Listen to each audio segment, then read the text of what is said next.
Greetings of the day. I'm Ayisha Noori, Assistant Professor from AI Department. So today I want to introduce a little bit about machine learning, the fundamentals of machine learning concepts, and what are the different types of machine learnings and all. So these are the content of the presentation. Firstly, I would like to introduce the basic difference between AI, ML, DL, and data science. Those are the prominent terminology nowadays we are using. And the next slide is introduction to machine learning. Then machine learning examples we will go through. After that, three different types of machine learning: supervised machine learning, unsupervised machine learning, and reinforcement machine learning. So first, before starting the introduction about machine learning, first of all, we will see, because nowadays we are hearing about these common terminologies like artificial intelligence, machine learning, deep learning, data science, etc., etc. So most of the people will have confusion about the relationship about these terminologies. So first of all, I would like to introduce the artificial intelligence, that is a superset of all these terms. So, artificial intelligence is an overall attempt to provide the intelligence to the computers so that it can think, act, and do like humans. So, it is a superset among all these three. So, machine learning comes under artificial intelligence. We can say that machine learning is a subset of artificial intelligence where system is trying to imitate the learning capacity of human beings. How we human beings are learning from past experience, so that machine to learn machine to implement the learning capacity to the system, we have to provide the past data so that it can learn automatically. So machine learning means we are trying to make the system capable of learning automatically from past data provided by the developer. Next comes deep learning. So deep learning is a subset of machine learning where instead of imitating the learning methodology, we are imitating the infrastructure of human brain. That is how our new brain in our brain neurons are connected. Like that, artificial neurons are connected in the machine neural network, and it will act accordingly. Then data science is a branch of computer science which deals with all these things, because without data you can't process any machine learning, deep learning, AI algorithms. And for the efficient processing of all these three, you have to provide a sufficient amount of data and in a proper format. So that is the relationship between AI, ML, DL, and data science. AI is the superset and machine learning is a subset of artificial intelligence, and deep learning comes under machine learning. And in deep learning, we are trying to imitate the methodology as well as the infrastructure of human brain. Now we will move to machine learning. So what is machine learning? So generally, in general, learning is any process by which a system improves performance from experience. So we all are learning. How a small kid is learning different things from his childhood, because he will learn from experience. Many success will be there, failures will be there. So accordingly, they will learn from the past experience. So machine learning also, according to the famous machine learning scientist Tom Mitchell, machine learning is the study of algorithms that improve their performance P at some task T with experience E. So, a well-defined learning task is given by the triplet P, T, E. P is the performance, T is the task, and E is the experience. So, instead of learning from experience in machine learning, we have to provide the sufficient amount of data to the system, so that system will train, it will choose any of the machine learning algorithm, and based on that algorithm, it will train the model using the data we provided. Then it will create a proper model which we can use later for doing prediction, classification, etc. So machine learning is a method where the system, we are trying to make the system capable of learning from the data automatically. It can learn something from the data, that is, it can extract some patterns from the data, and based on that patterns, it can do some useful predictions later. So it is a learning process with performance, task, and experience. Now, before going too deep, we have to first of all we have to understand the difference between traditional programming and machine learning. So, traditional programming, we are providing data as well as program, and we are expecting an output. So, program developer has to write a program in a fine detailed step, so that system will run that program and execute that program by removing all the errors, and finally it will produce some output. But in machine learning, we are providing data as well as desired output, and it will create a program. That is the main difference actually. So data along with the output, that is desired outputs. For example, I want to classify a set of images into cat and dogs. So I will provide a set of images, different types of images, which will contain both images of cat as well as dog. So I will give the instruction like I need the output like cat or dog, these two category I need.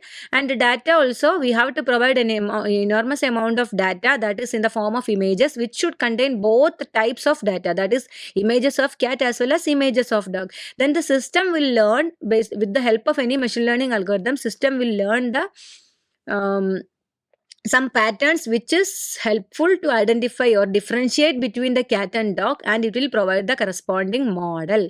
So machine learning, we are providing data as well as desired output to produce the model, but in traditional programming we are giving data as well as detailed program to get the desired output. That is the major difference between traditional programming and machine learning. Next, we'll go through some famous machine learning examples. Google Maps. We all are familiar with Google Maps, and we are using it in our day-to-day life. And Facebook is used machine learning algorithms for identifying the common people which is in our contact, and they will suggest some. They will give some suggestions regarding for adding people, etc., etc.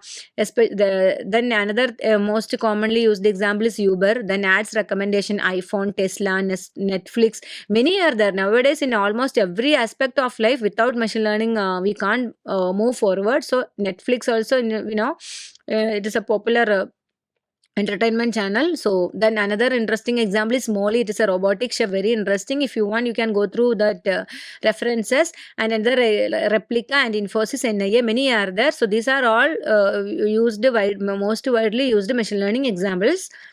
Now this is the machine learning life cycle. So we will go through the different steps, various steps in any machine learning algorithm. This is common for almost all the machine learning algorithm. So first step is gathering data. So first of all, I already explained that we humans are learning from past experience. So machines don't have any past experience kind of thing. So instead of that, we have to provide a large amount of past data. For example, if you are creating a machine learning model for a bank to decide whether to accept a loan or not, for that you have to collect all the past data for past minimum, past 5-year or 10-year data, and you have to provide it in a proper format. Then only system can extract some pattern, and accordingly it will create a model, and it will decide whether to give the loan to the particular customer or not. So first of all, the most important and tedious step is gathering the data. Nowadays, for experimental purpose, we people are downloading the data from different data repositories like GitHub, Kaggle, etc. But if you want to accumulate the real data, it is one of the most tedious tasks in any machine learning experiment. Next one is preparing the data. Okay, once after collecting the data, you have to prepare that data. That step is known as pre-processing. So data pre-processing is one of the most important step in any machine learning problem while developing a model. So preparing the data means, suppose we need a data in a particular format. We don't want to exclude that personal details such as name, address, etc. So you can exclude all these kind of details, and whatever data necessary for creating that model, that only you can arrange. And if you are collecting the entire data, the data will be having many attributes. For example, I am collecting a bank related data. It will be having n number of columns or n number of attributes. So for whichever attributes are important for creating that model, that attributes only you need to keep, the remaining you can exclude. So preparing the data means it includes different steps, and in Python language many modules are available to do the data pre-processing. And after that, you have to choose a best model which is appropriate for your data. So this model should be appropriate for the task as well as the data set as well as the domain we are going to develop the model. So choosing the many models are available, like supervised model, unsupervised model, many algorithms are available. So from that, we have to select the best model which is appropriate for our data. And after selecting the model, we have to upload the data into that particular model, and you have to start training. So the entire data set, actually it will be divided into two different set, training set as well as testing set. And the biggest set is training set. Based on that data, that is training set, system will train the model and it will extract some useful patterns which will be useful for prediction. So that is known as training. After that, you have to evaluate the model, that is whether the training, how much accuracy you got in the training. Okay, after you got a good accuracy in training accuracy, for example 90-95% of training accuracy, then we can use the test set to evaluate the model, that is how the model is behaving with the new data. So how the model is behaving with new data, that is known as evaluation. So training accuracy, testing accuracy, many evaluation criteria are there, like precision, recall, accuracy, confusion matrix, many are there. So based on the model, we can select the best evaluation process, and accordingly you can evaluate your model. The next one is hyperparameter tuning. So after evaluation, suppose you found that your model is not performing well or the error rate is little bit high. So what we can do? We can adjust something on your model. For example, if you are using neural network initial weights we will assign. So we can't touch anything about input and output. Input is fixed as well as output is also fixed. So other than that, the main model will be having some parameters. For example, if it is neural network, you will be having different weights. So initially we will assign random weights for almost all the features, but after finding out after the evaluation step, you will find out that the model is not performing properly, that is error is little bit high, so that you have to adjust the weights accordingly. Another thing, an example is in regression, we have two different parameters which is not other than input and output, that is slope and intercept. So if you want to get a more accurate output, you can tune the two values like slope as well as intercept. So that is the hyperparameter tuning. So you have to do this hyperparameter tuning until unless you are getting the proper output, that is the expected intended output. So up to that you can do this hyperparameter tuning and rotate the model or repeat the training as well as all the steps continuously. The next one is, okay, after you got the proper lowest error rate and you fixed your model, okay, this is enough for me. Like that, you fixed the model, you can use that model for further prediction. You can give any type, any new input data, and you can obtain the corresponding predicted output. So that is the 7 different steps of any machine learning model: gathering data, preparing that data, then choosing the best model for according to the data, then next training the model with the selected data, next evaluate the model, then hyperparameter tuning for reducing the error rate. Then finally, after getting a fine-tuned model, you can use the model for further prediction. Next, we will go through the different types of machine learning. So mainly machine learning is divided into 3 different types, that is supervised machine learning, unsupervised machine learning, and reinforcement machine learning. So supervised machine learning is a task driven model, that is in the name itself, it is like learning with the teacher. That is, in supervised machine learning, we are providing labeled data, and based on that labeled data, system will extract some information during the training phase, and after that it will give the corresponding output. So the best 2 examples are classification as well as regression. Another type, second type is unsupervised learning. It is learning without a teacher.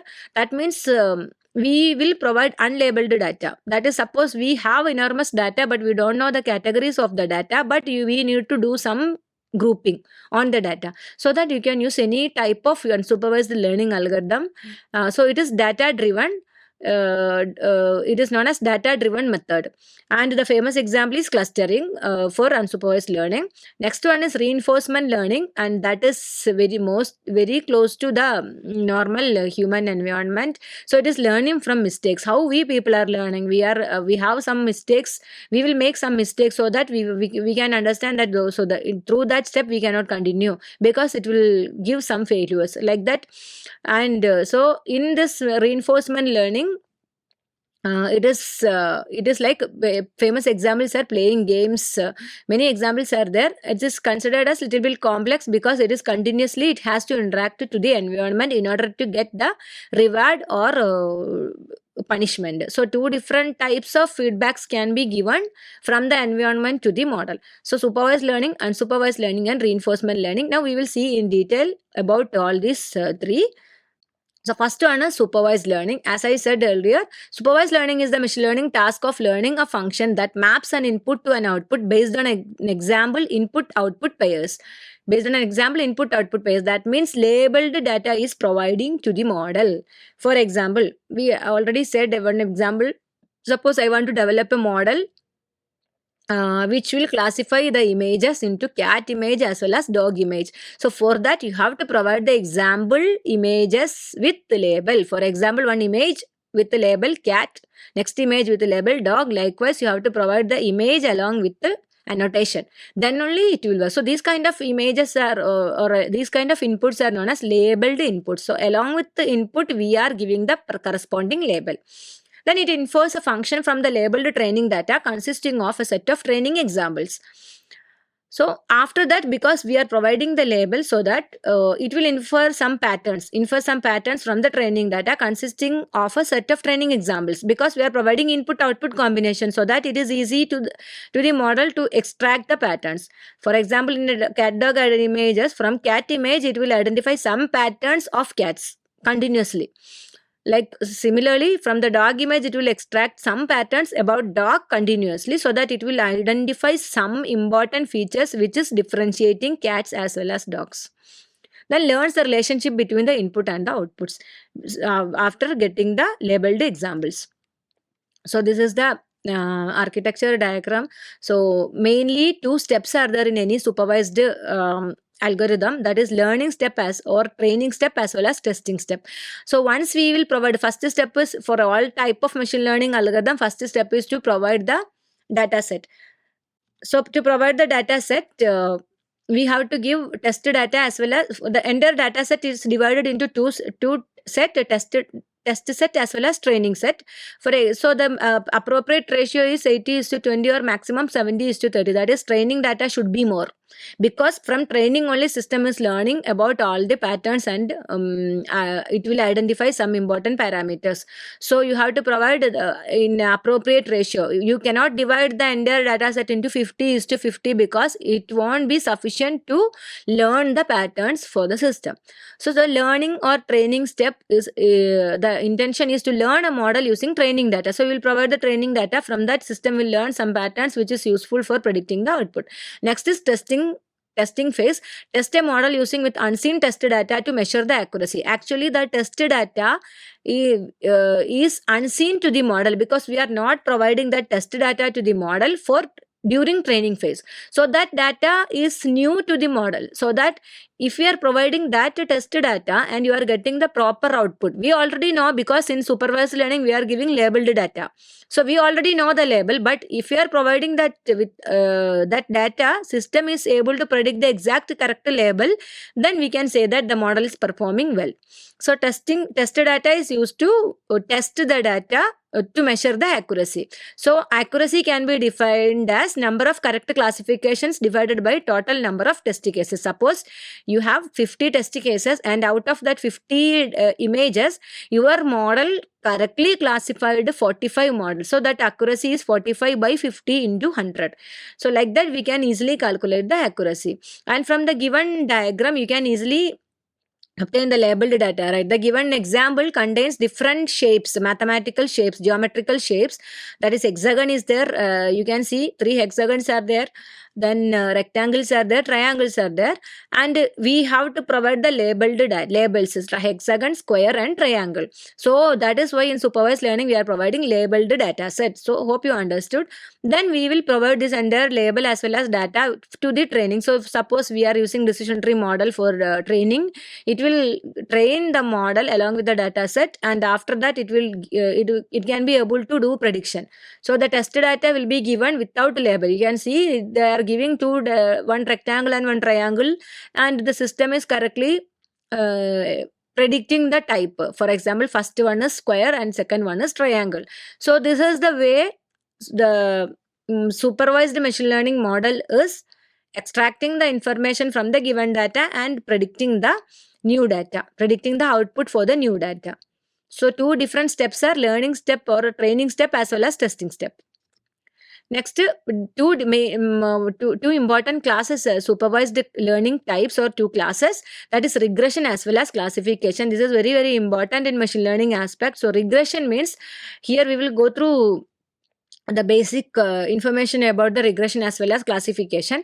A regression problem is when the output variable is real value such as dollars or weight or amount of rain in a particular month, like that. So it means the output variable is a real value or continuous value. For example, I want to predict the next month rainfall. So from the current available last 5-year rainfall, I want to predict the next month rainfall. So these kind of problems, or else predicting the price of a particular house, if you are providing the data of last, if some huge amount of data if you are providing, I want to predict the price of a particular house in a specific area. So in this situation, the final prediction will be in house price prediction, final prediction will be the price of a expected price of the house. And in the rainfall example, price will be the expected, the output will be the expected amount of rain we are expecting in the next month. For example, next October, how much rain we are expecting. For that, we will consider the last 5-year data. So this kind of problems is considered under regression problem. So the output is a continuous value or real value. So that is the regression problem. Next one is classification. A classification problem is when the output variable is a category such as red, blue, disease or no disease, etc. For example, I have a set of discharge summaries of diabetic patients and I want to give a prediction that if I am giving a new discharge summary, the model has to predict whether the given patient is diabetic or not. So this kind of problem, yes or no problem, diabetic, non-diabetic or wild, so medium, normal, high, like that, you can predict the severity also. So the output is a class. In previous regression, output can be a value, output is a value, but in classification, outputs are classes or categories, so that it is known as classification. So from the diagram, it is clear that in classification, you are giving cancer. If you are providing cancer data, you can give two classes, benign and malignant, whether it is severe or normal. So these two classes will be provided and you can do the classification. In regression, instead, you can give the data, and if you are plotting the graph, you will get a model, whether it can be linear or non-linear. Accordingly, you can predict the new values. So the example is regression. What is the temperature going to be tomorrow? Obviously the output will be a temperature value, but in classification, will it be cold or hot tomorrow? So what will be the output? Either cold or hot. That is not a value, right? Instead of values, we are getting category, then it will comes under classification. So while observing the output itself, we can easily identify whether it is a classification problem or regression problem, and separately different algorithms are available for both classification as well as regression. Now, these are the famous supervised learning algorithm: decision tree, Bayesian classifiers, neural networks, k-nearest neighbor algorithm, then support vector machine, which is more mathematical, and linear regression, logistic regression. Those are the two regression algorithms. So many are there. Each and every algorithms are that is a huge concept actually. So here I am just giving you glimpses about a different classification algorithm. So how will we select the best algorithm?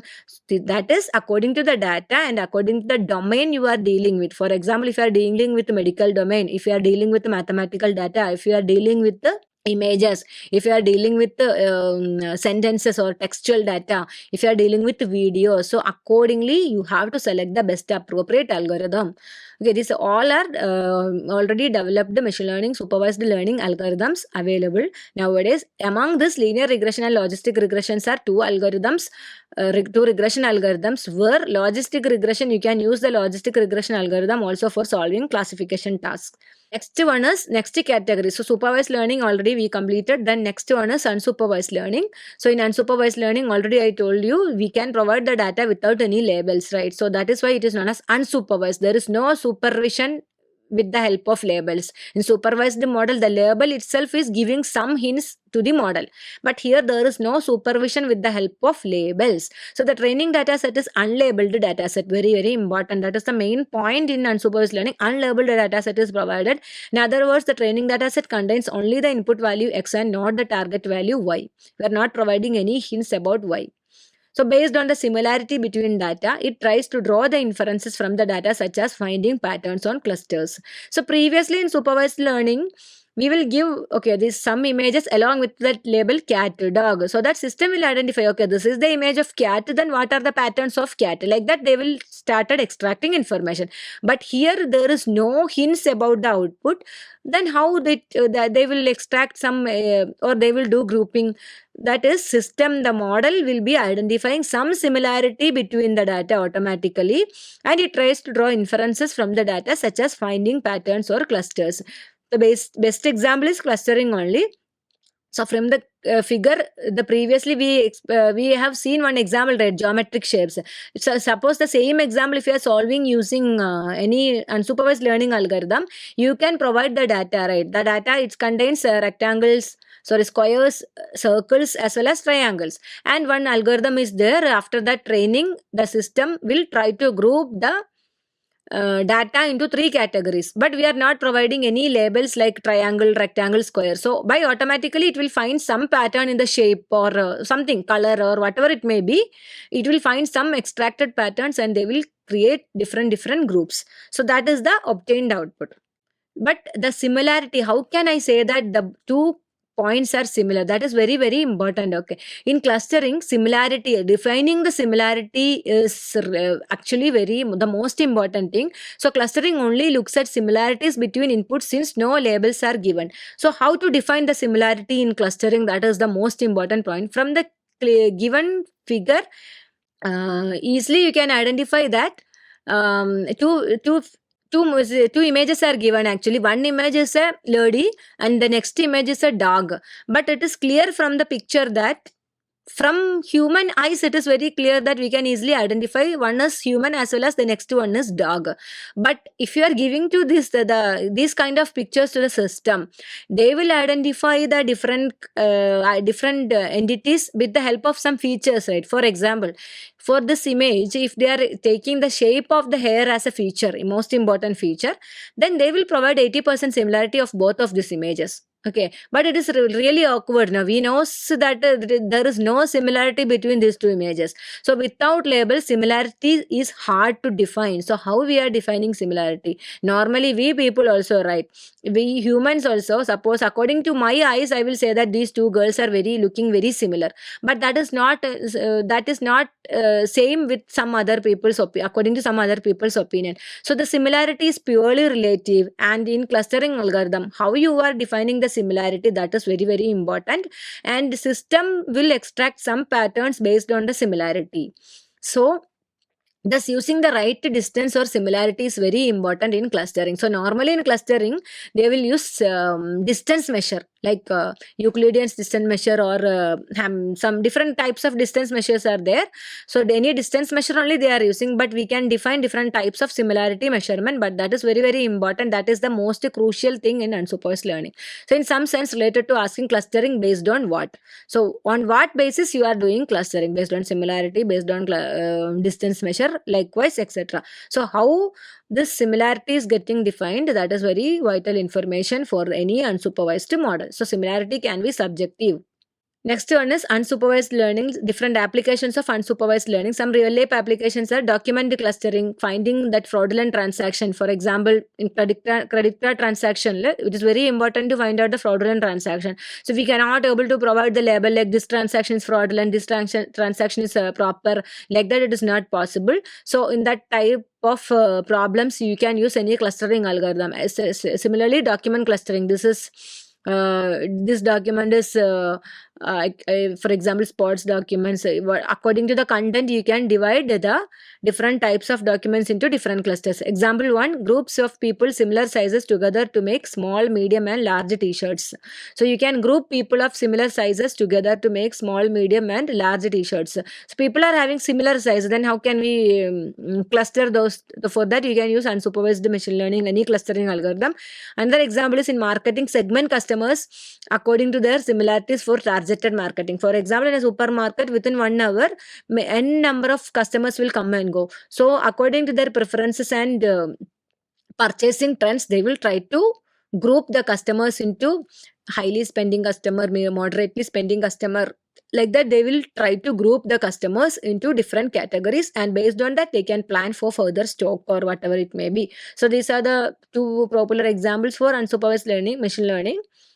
Then third category is reinforcement learning. This is very close to human learning. Already I said we humans are learning from past experience. If we have continuous failure, then we will change the direction of the action whatever we are doing, and we will select some new approach, and we will try to achieve the target. Like that we people will doing, right? If we are doing some positive direction, we will get some reward, and otherwise we will get some punishment. This all are comes in normally is common to human learning. So this reinforcement learning also, which is very close to human learning.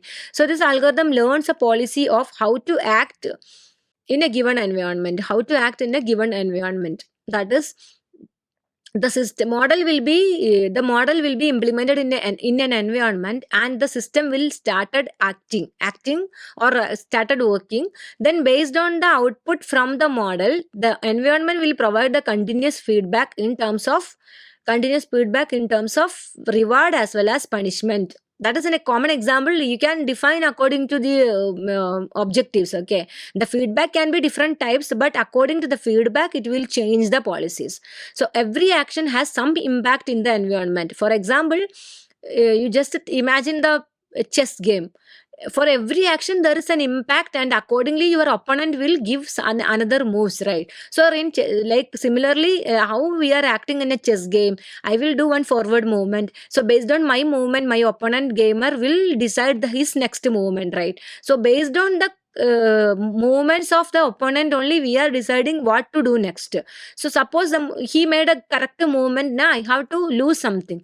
So that is a kind of punishment. But if they made a wrong movement, we can continue in a positive way so that we can move forward. So every action has some impact in the environment, and the environment provides rewards or punishment that guide the learning algorithm. So based on the feedback, either it can be reward or punishment. If it is a reward, it will go in the same direction. If it is a punishment, the system has to understand that the system made a mistake or something wrong happened, and it has to reassign weights or whatever it may be. It has to it has to change something in the model working. So reinforcement learning emphasizes learning feedback that evaluates the learner's performance without providing standards of correctness in the form of behavioral targets. So in reinforcement learning, we are not providing any particular target that you have to provide this information, not like that. We will implement the model in a particular environment, and the environment will give continuous feedbacks. So based on the feedback, the model will identify, okay, whether I am moving in a wrong direction or right direction. So the famous example from that examples are taken from human life itself. How we are learning to ride a bicycle, we will make many number of mistakes, and from that mistakes only we will learn. If we are not making any mistake, you can't learn. Then that is the best example for reinforcement learning. Then teaching a dog to pick a stick. First of all, it will make n number of mistakes. Later, you have to do continuous training. Suppose if it is making continuous mistakes, so we will give some kind of punishment. Then by fearing that punishment, again it will try to correct the actions. And also teaching a dog to pick a stick, these two are examples of reinforcement learning. And from the figure itself you can see the data, like same example only we have taken the geometric shapes example. Different shapes are there, and you will implement that shapes in an environment, and the algorithm will so that this algorithm is in reinforcement learning, we will call this algorithm as agent, because agent will act on the environment. And environment, you can see that arrow marks, environment is continuously interacting with the agent in the form of reward or punishment. If it is a reward, he can understand, okay, the working or how I am forwarding or whatever actions I am doing, that is correct only. But if it is a punishment, it has to readjust the policies, and it will give some outputs to the environment. Finally, the output will be the corresponding categories or whatever it may be, but from the continuous feedback only they are adjusting. Instead of it is very entirely different from the two previous models. So these are all about reinforcement learning, and we will see how what are the elements of reinforcement learning. So the most important element is, as we all know, agent or algorithm. It is similar to algorithm in the previous models. So this agent is the main idea or main algorithm that is working behind any reinforcement model. Then environment, where you are installing or where you are implementing that agent, that is known as environment. Suppose wherever we are working, for example, healthcare domain, you are implementing a project or something, some machine learning model, then that environment is your to whom we are interacting, so that they will give continuous out feedbacks. So under policy means whatever actions they are taking, it is known as policy. Different types of actions are there, feedbacks or actions are there, reward as well as punishment. So an agent is the intelligent programs. So whatever programs or algorithms you are using, then environment is the external condition. That is where you are applying that model. That's it. Then policy, for example, in chess game, different policies are there, right? Means different rules are there, how you can move that queen, king, but different policies are there. According to the policy only, we will take action. So defines the agent's behavior at a given time. A mapping from state to actions. That is, if you are making a movement from the chessboard, then only it will become an action. Otherwise, it is known as states.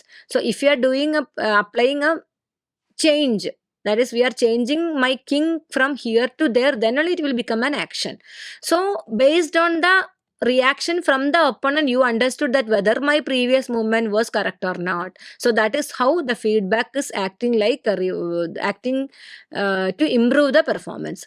Then next, lookup tables or symbol functions will be there. Mostly almost all the reinforcement system will provide lookup tables where all the possible actions will be defined. For example, in chess rule, what are the possible movements you can select? So that is already defined, right? If you are a well-known chess player, then you already know all the rules and regulations of playing chess, right? So that will be defined in the terms of lookup table or whatever it may be.